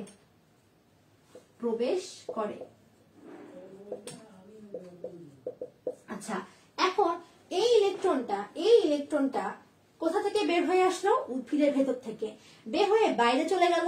বের হয়ে কোথা চলে গেল? বাইরে চলে গেল। কেন বাইরে চলে গেল? কেন গেল? কারণ এর দায়িত্ব হচ্ছে বাইরে থেকে একটা অ্যানায়নকে উদ্ভিদের ভেতরে প্রবেশ করানো, রাইট? এটা তার দায়িত্ব। এখন যখন প্রবেশ করলো তখন যেটা ঘটলো, ডিহাইড্রোজেনেশনের মাধ্যমে একটা প্রোটন আর একটা ইলেকট্রন তৈরি হলো। সেখান থেকে সাইটোক্রোম সিস্টেমের মাধ্যমে একটি ইলেকট্রন নিম্ন তলে প্রবেশ করে যায়। হলো, এতটুকু বুঝলাম। এখন প্রশ্ন হচ্ছে, তাহলে এই যে সাইটোক্রোম, আমি বলেছিলাম সাইটোক্রোমের মধ্যে কি থাকে? একটা জারিত আয়রন থাকে। এই সাইটোক্রোমের মধ্যে কি থাকে? একটা জারিত একটা আয়রন থাকবে। জারিত একটা আয়রন থাকবে। সেটা জারিত অবস্থায় সেটা আমরা বুঝতেই পারতেছি, কারণ তার মাথার উপরে দুটা প্লাস আছে। আর এর মানে হচ্ছে সে দুইটা ইলেকট্রন আগেই হারিয়ে ফেলেছে।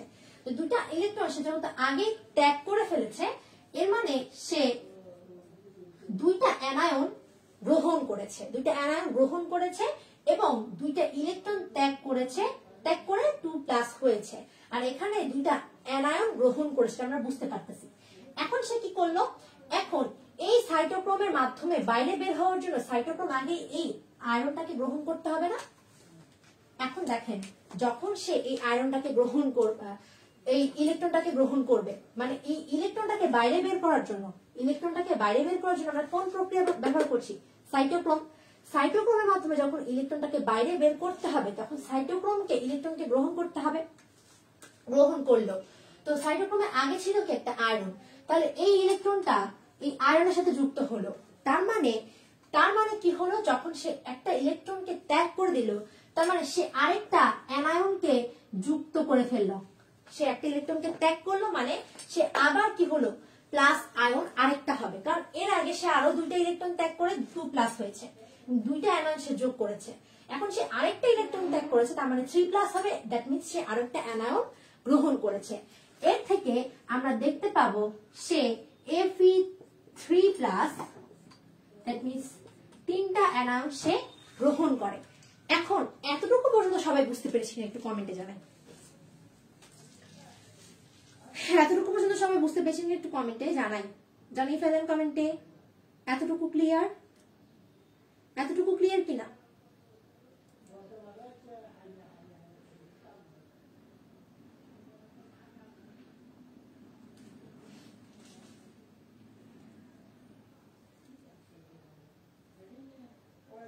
এতটুকু ক্লিয়ার কিনা একটু কমেন্টে জানিয়ে ফেলেন আমাকে।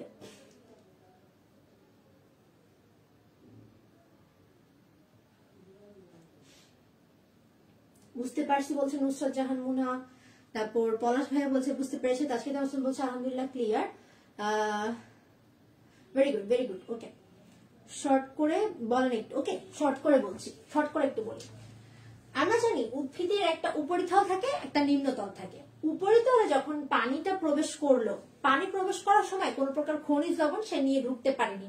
এখন তার দায়িত্ব হচ্ছে কোনো ভাবে একটা আয়ন সে প্রবেশ করাবে উদ্ভিদের দেহের মধ্যে। কিন্তু কিভাবে করবে? যখনই পানিটা উদ্ভিদের দেহের মধ্যে প্রবেশ করলো, আপনি যদি ক্লাসটা শুরু থেকে করে থাকেন তাহলে বুঝতে পারবেন সেখানে অবশ্যই পানিটা ভেঙে যাবে। পানি ভেঙে যাওয়ার পর আমরা এখান থেকে কি পাবো? একটা হাইড্রোজেন প্লাস পাবো, অর্থাৎ একটা প্রোটন পাবো, আর একটা OH- পাবো, অর্থাৎ একটা মাইনাস পাবো, অর্থাৎ ইলেকট্রন পাবো। তাহলে এই দুটো এখান থেকে সৃষ্টি হলো। এখন আমাদের এই পানির দায়িত্ব ডিহাইড্রোজেনের মাধ্যমে ইলেকট্রনকে বাইরে বের করে দিয়ে কোনো ভাবে এই ইলেকট্রন বাইরে বের করে দেওয়ার মাধ্যমে একটা অ্যানায়নকে নিজের মধ্যে প্রবেশ করানো। তাহলে এখন আসি, যখন ডিহাইড্রোজেনের মাধ্যমে এই প্রোটন আর ইলেকট্রন সৃষ্টি হলো, তখন এই ইলেকট্রনটাকে সে বাইরে বের করবে কার মাধ্যমে? সাইটোক্রোমের মাধ্যমে। এখন এই সাইটোক্রোমের মধ্যে আগে থেকে একটা আয়রন ছিল, সেই আয়রনটা আগে দুইটা ইলেকট্রন ত্যাগ করে জারিত হয়েছিল, যার কারণে এখানে সে 2+ দিয়ে বোঝাচ্ছে আমার কাছ থেকে 2টা ইলেকট্রন নিয়ে নিয়েছে, আর আমি 2টা অ্যানায়ন গ্রহণ করেছি। এখন যখন সে এই ইলেকট্রনটাকে বাইরে বের করবে তখন সে আরেকটা ইলেকট্রন গ্রহণ করলো না, আরেকটা ইলেকট্রন সে গ্রহণ করলো। ইলেকট্রনটা গ্রহণ করার পর সে কি করবে, ইলেকট্রন গ্রহণ করার পর এই ইলেকট্রনটাকে সে আবার বাইরে বের করে দিবে। ইলেকট্রনটাকে সে যখন গ্রহণ করলো, এই ইলেকট্রনটা গ্রহণ করার পর সে তখন আবার বাইরে বের করে দিবে। আর সে আরেকটা ইলেকট্রন ত্যাগ করা মানে এখানে আরেকটা প্লাস চলে আসা, আর এখানে আরেকটা প্লাস চলে আসা মানে সে 3টা অ্যানায়ন যুক্ত গ্রহণ করে ফেলা। তো সেটাই আমি এখানে লিখেছি, সে ইলেকট্রনটাকে সাইটোক্রোমের মাধ্যমে গ্রহণ করলো, গ্রহণ করে বিজারিত হলো, তারপর আবার ত্যাগ করলো, ত্যাগ করে জারিত হলো, ত্যাগ করার মাধ্যমে সে জারিত হলো, যে এটা বুঝলাম কিভাবে, আরেকটা প্লাস দেখালাম, আর আরেকটা প্লাস চলে আসা মানে সে 3টা অ্যানায়ন যুক্ত করলো। এখন তার অ্যানায়ন যুক্ত করা শেষ, সে ইলেকট্রনকে বাইরে বের করে দিয়েছে। সে আগে জারিত অবস্থা ছিল, এখন আবার জারিত অবস্থায় চলে আসছে। তাহলে এখন সে যেহেতু আবার জারিত অবস্থায় চলে আসলো আরেকটা ইলেকট্রন ত্যাগ করার মাধ্যমে, তার মানে এখন ইলেকট্রনটা ত্যাগ করার পরে সে এখান থেকে একটা অ্যানায়নকে মুক্ত করে দিবে, একটা অ্যানায়নকে মুক্ত করে দিবে। কেন? আগের অবস্থায় ফিরে আসার জন্য। আগে সে 2+ ছিল, আবার 2+ আসতে যাচ্ছে, এজন্য সে এখান থেকে একটা অ্যানায়নকে ত্যাগ করে দিবে। অ্যানায়নকে সে ত্যাগ করে দেওয়ার পর এই ইলেকট্রনটা কোথায় চলে যাবে, উদ্ভিদের, এই অ্যানায়নটা উদ্ভিদের দেহের মধ্যে চলে যাবে। তার মানে সে একটা ইলেকট্রনকে বাইরে বের করে দেওয়ার মাধ্যমে একটা অ্যানায়নকে গ্রহণ করে ফেললো। এটাই ছিল আয়ন বাহক মতবাদের 3টা মতবাদের মধ্যে প্রথম মতবাদ, লুন্ডেগোর মতবাদ। এবং তার মতবাদ আমরা দেখতে পাচ্ছি একটা ইলেকট্রন বাইরে বের করার মাধ্যমে একটা অ্যানায়নকে সে গ্রহণ করে ফেলছে। আশা করি এখন এই জিনিসটা সবার কাছে একেবারে ক্লিয়ার হয়ে গেছে। আমাকে একটু সবাই কমেন্টে জানিয়ে ফেলেন যে সবার কাছে এই টপিকটা এখন আর কঠিন মনে হচ্ছে কিনা, এখন আর কঠিন মনে হচ্ছে কিনা। দেখতে পাচ্ছি অনেকেই আমার সাথে এখনো জয়েন করে আছে, আলহামদুলিল্লাহ, খুবই ভালো। একটু বকাঝকা করলে হয় না, একটু বকাঝকা করতে হয়, আমি তো আপনাদের বকাঝকা করতে চাই না, না? ওকে, সবাই এখন আলহামদুলিল্লাহ বুঝতে পেরেছেন কিনা আমাকে একটু জানান তো। ক্লিয়ার বলছে এমডি কবির খান, উম্মে হাবিবা আমার সাথে জয়েন করেছে, পলাশ ভাই তার ফ্রেন্ডকে মেনশন করছে, অনেক ধন্যবাদ আপনাকে, তাজকির আবাসিন ধন্যবাদ। সব কাছে ক্লিয়ার না? অনেক ইজি আপু, হ্যাঁ আসলে অনেক ইজি, বাট আমরা না বুঝে মুখস্থ করার কারণে আমাদের কাছে কঠিন মনে হয়। ওকে ওকে ওকে, এখন আমরা তাহলে আমাদের পরবর্তী যে মতবাদটি রয়েছে, পরবর্তী এটা ছিল হচ্ছে কি লুন্ডেগোর মতবাদ। এই মতবাদে আমরা দেখতে পেলাম কিভাবে একটা আয়ন উদ্ভিদ তার দেহের মধ্যে প্রবেশ করালো। 2 নম্বর মতবাদে আমরা চলে যাই। আয়ন বাহক মতবাদ 3টা, তার মধ্যে 2 নম্বর মতবাদের মধ্যে আমরা চলে যাই। 2 নম্বর মতবাদটা হচ্ছে cation anion, cation anion change মতবাদ। ঠিক আছে, 2 নম্বর মতবাদটা হচ্ছে কি ক্যাটায়ন অ্যানায়ন এক্সচেঞ্জ মতবাদ। Sorry, proton anion, proton anion, proton আর ক্যাটায়ন মানে কিন্তু একই জিনিসই বোঝায়। তাহলে 2 নম্বর যে মতবাদটা সেটা হচ্ছে প্রোটন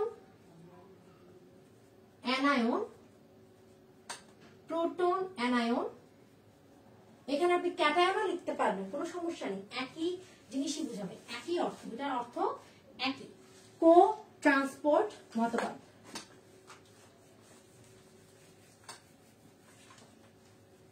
আচ্ছা, তো কি বললাম? প্রোটন এবং অ্যানায়ন কো ট্রান্সপোর্ট মতবাদ। আচ্ছা, এখানে এই মতবাদটা আমরা কিভাবে বুঝবো? আমি একটু আগে আপনাদেরকে বলেছিলাম যে একটা উদ্ভিদের উপরিতল আর নিম্নতল যেমন থাকে ঠিক তেমনি একটা উদ্ভিদের বাইরের অংশ এবং ভেতরের অংশ, দুটো অংশ থাকে। তো একটা উদ্ভিদের কোষ প্রাচীর, মনে করেন এটা হচ্ছে একটা উদ্ভিদের কোষ প্রাচীর। এই কোষ প্রাচীরের বাইরের অংশ হচ্ছে এটা বাইরের অংশ, এটা হচ্ছে ভেতরের অংশ। এখন এই উদ্ভিদটা কোনো না কোনো ভাবে কি করতে হবে? প্রোটন আর অ্যানায়নের মধ্যে ট্রান্সপোর্ট করতে হবে। অর্থাৎ প্রোটনের মাধ্যমে একটা অ্যানায়নকে ঢুকাতে হবে, তাই না? প্রোটনের মাধ্যমে একটা অ্যানায়নকে ঢুকাতে হবে। এখন সে কিভাবে করবে এটা, কিভাবে এটা সম্ভব? এটা সম্ভব করার জন্য সে যেটা করবে সেটা হচ্ছে এর ভেতরে একটা প্রোটন আছে আগে থেকে, এটার মাধ্যমে সে বাইরে থেকে একটা অ্যানায়ন আনবে। এখন তার জন্য তার করণীয় হচ্ছে সে এখানে এটিপি আছে না, এটিপি, এই শক্তিকে ভাঙবে। এই শক্তি ভাঙলেই সে এটাকে বাইরে বের করে দিবে। তারপর ও ওর বন্ধু হিসেবে অ্যানায়নকে আনবে। এটা হচ্ছে ওর স্বপ্ন, এটা হচ্ছে ওর লক্ষ্য। তো বিষয়টা আমি যদি একটু আমাদের পারিবারিক বিষয়ের সাথে একটু কল্পনা করে দেখি। মনে করেন আপনার বাড়িতে একটা শত্রু আছে। এখন ওই শত্রুটাকে মারতে হবে, কোনো না কোনো ভাবে মারতে হবে। ওই শত্রু যদি যতদিন বাড়িতে থাকে ততদিন হচ্ছে, মানে নাটক ছবির মধ্যে যেরকম দেখায়, যতদিন এই বাড়িতে থাকবে ততদিন কোনো শান্তি নাই, আমি বাড়ির মধ্যে শান্তিতে থাকতে পারবো না, সব টাকা পয়সা আমার হবে না, এই টাইপের অনেক ঘটনা আমরা জানি। এখন মনে করেন এখানেও একজন এরকম আছে যে কিনা কোনোভাবেই চায় না এখানে পটাশিয়াম থাকুক, কোনোভাবেই সে চায় না এখানে কোনো প্রকারের ক্যাটায়ন থাকুক। এই জন্য সে যেটা করবে, ক্যাটায়নকে কিছুতেই বাড়িতে থাকতে দিবে না। আচ্ছা দিয়ে দিল, কি করেন আজানটা শেষ হলে আমি আর 2 মিনিট পরে শেষ করে দিব।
আলোচনা শেষ, আমাদের ক্লাসও শেষ।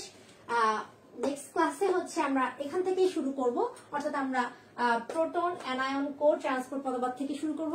আর যারা যারা ক্লাসটি করেছেন আমাদের শিখি এবং শেখাই গ্রুপে আজকে ক্লাসের নোটটা সাবমিট করে দিবেন। যারা যারা ভুল করেছেন তাদের সবগুলো সঠিক আমি করে দিব, নোটের মধ্যে কোনো ভুল থাকলে কোনো কিছু অ্যাড করতে হলে আমি বলে দিব। আর যারা শেয়ার করেছো তাদের জন্য আজকে পুরস্কার হচ্ছে যে এই ক্লাসের পিডিএফ। আর যারা একদম সর্বোচ্চ মেনশন করেছে তাদের মধ্যে আমি যে কোনো একজনকে আমার নিজের তৈরি করা যত বোর্ড প্রশ্ন আছে সেই, মানে আমার তৈরি করা না, যত বোর্ড প্রশ্ন আছে এই চ্যাপ্টারে সবগুলো বোর্ড প্রশ্ন একসাথে করে তাকে দিয়ে দেওয়া হবে, তাকে মেসেঞ্জারে দিয়ে দেওয়া হবে। ওকে, সো আশা করি তত নেক্সট ক্লাস পর্যন্ত সবাই ভালো থাকবে, সুস্থ থাকতে। নেক্সট ক্লাসে আমন্ত্রণ জানিয়ে ক্লাসটি এখানে শেষ করছি। সবাইকে আল্লাহ হাফেজ, আসসালামু আলাইকুম।